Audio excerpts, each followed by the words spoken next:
Welcome everyone to History Gone Wilder, part of Half History Will Travel. I'm your host, the Wilder historian, Dr. Lucas Wilder, and last time we saw Longstreet's Corps attempt to go on the offensive against Hancock's Corps, but a surprise attack launched by Ambrose Burnside's Ninth Corps derailed part of the plans. In this video, I cover the battle for the Brock Road and John Brown Gordon's flank attack. If you like what I do, please consider subscribing to the channel if you haven't done so already, join the Patreon page, and purchase something from the Teespring store or Etsy shop. Every little bit helps. Thank you.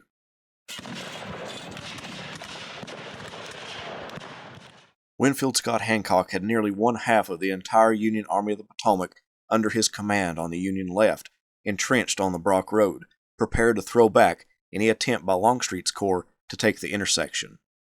Hancock's defensive line was a patchwork of sorts, and although it was deep, it was not organized enough to launch an attack or counterattack.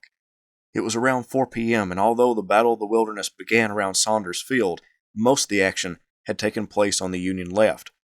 One of General George Meade's staffers reconnoitered the Union front in that sector for the Army commander, and concluded that the front was clear of Confederates. The staffer couldn't have been more wrong. The dense foliage concealed at least 8 Confederate brigades waiting on word to move forward. To see what was in his front, Hancock dispatched Daniel Leisure's brigade to the front, beyond the secure entrenchments of the Brock Road. When the Union regiments sallied forth, the rebel brigades made themselves known to Leisure, but no major action would occur between the lone Union brigade and the front-line Confederates. Leisure returned to the entrenchments and informed Hancock that there were definitely enemy troops in their front. It wasn't long after Leisure returned to the Union lines that the Confederate brigades attacked Hancock's line. Although the Second Corps historian, who was present at the battle, believed it was an aggressive attack, he didn't believe it was an overwhelming one. However, the men on the front line for the Second Corps believed otherwise. One Union soldier described the attack as impetuous and persistent, the most wicked assault thus far encountered, brief in duration, but terrific in power and superhuman momentum. A member of the 1st Massachusetts recalled, "The enemy's first line, broken and wavering under the galling and repeated discharges of the Union infantry, was strengthened and steadied by the 2nd, and this again by the 3rd, both sides loading and firing in furious haste, till the rattle of at least 50,000 muskets rose into an incessant roll and roar, and all the space between the combatants was swept by a perfect hurricane of death-dealing missiles. The enemy was losing fearfully, and the Union troops behind their earthworks slightly." The attack mostly came from south of the Orange Plank Road, from the brigades of John Bratton, formerly Micah Jenkins's brigade, and George Anderson's brigade. The weight of the Confederate attack became too much, and the Union line broke, with the Georgians and South Carolinians surging into the breach, where hand-to-hand fighting began to erupt. Flames leapt from the pile of logs that formed the breastworks, and chaos began to run rampant through both ranks. Robert E. Lee had split Hancock's line in the center, near the intersection of the Orange Plank Road and the Brock Road, but the lack of support and the fact that Hancock quickly began to rally his men doomed this initial success. Leisure's men fixed bayonets and charged into the breach with their commander yelling, "Now boys, show them what the anchor and cross cannon mean," referring to the Corps badge for the Ninth Corps. Brooks' brigade came out of the line and hit the Confederates from the south, further weakening the hold that the Georgians had on the entrenchments. Finally, Carroll's brigade swept around and slammed into the flank of the South Carolinians. A member of Carroll's brigade remembered, "General Carroll made us a fiery speech and led us on the enemy. In a very short while we hustled them out of their position, taking a good many prisoners." With Union regiments converging on all sides, the 2 Confederate brigades pulled back, unable to capitalize on their initial success. The other brigades on the Confederate front lines made attacks, but none the size, scale, or success of Anderson and Bratton's attacks. After those initial attacks were pushed back, the fighting died down on the Union left, as both sides reorganized and collected their dead and wounded. May 6 was a busy time for a brigade commander in Jubal Early's division of Ewell's 2nd Corps. The young brigade commander was John Brown Gordon. Especially at Gettysburg, but even in the battles previous to that one, Gordon's reputation as a trusted and aggressive commander was touted throughout the Army of Northern Virginia. On the morning of May 6, Gordon sent out 2 scouting parties and personally reconnoitered the ground in front of him. He found that no Federals were in his front. Learning this valuable information, he believed that if he could put an attack force perpendicular to the Union line, he could sweep down the Federal ranks and roll up the entire Union right flank. As he said, as each of Sedgwick's brigades gave way in confusion, the corresponding Confederate brigade, whose front was thus cleared on the general line, was to swing into column of attack on the flank, thus swelling at each step of our advance the numbers, power, and momentum of the Confederate forces as they swept down the line of works and extend another brigade's length to the unprotected Union rear.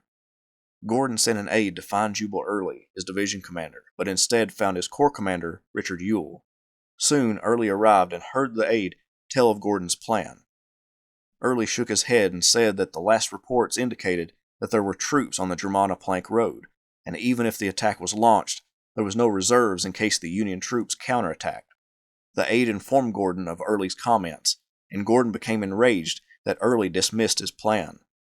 Gordon personally had rode behind Union Corps Commander John Sedgwick's line and saw that no Federals were in that sector.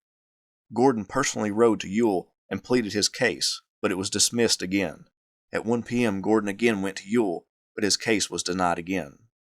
After 2 p.m., Gordon received word that he should prepare for his planned attack. According to Gordon, General Ewell spoke to General Lee, and Lee authorized it, but the details are still unclear. Gordon was to use his brigade and the newly arrived brigade of Robert Johnston, full of North Carolinians. Gordon and Johnston were supposed to form a 2-brigade-long battle line, but instead of going to Gordon's left, Johnston remained behind Gordon. It was after 5 p.m. before all the units were ready. Ewell also wanted the attack to come at sunset to cause more disorder in the Union ranks and to magnify the amount of troops in the 2 brigades. It was around 6 p.m. when Gordon's men crashed into the Union flank. One Georgian remembered, "We found them massed 5 or 6 lines deep, all resting, cooking, and eating, with their guns stacked, their blankets spread down, and some of their little tents stretched." Another remembered, suddenly and only a few feet away, a long line of gray-clad soldiers appeared and opened on them. Never was lightning from the clouds more expected, and confusion reigned supreme.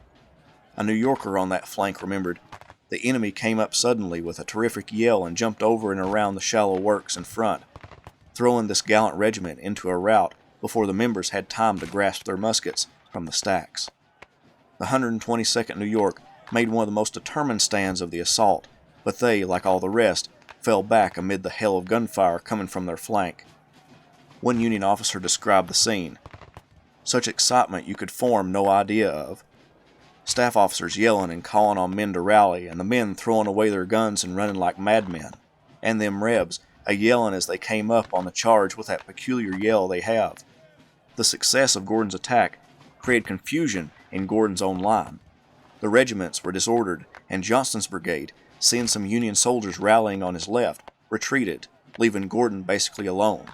Hoffman's Virginians had moved out of their entrenchments, but only 2 regiments, the 58th and 31st Virginia, made an attack.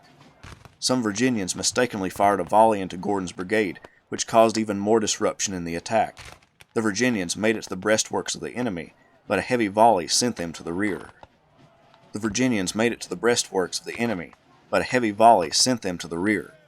Seeing the attack fall apart, Gordon rode over to the rest of Hoffman's Virginians with his hat in his hand and tears in his eyes, begging the rest of the brigade to move forward.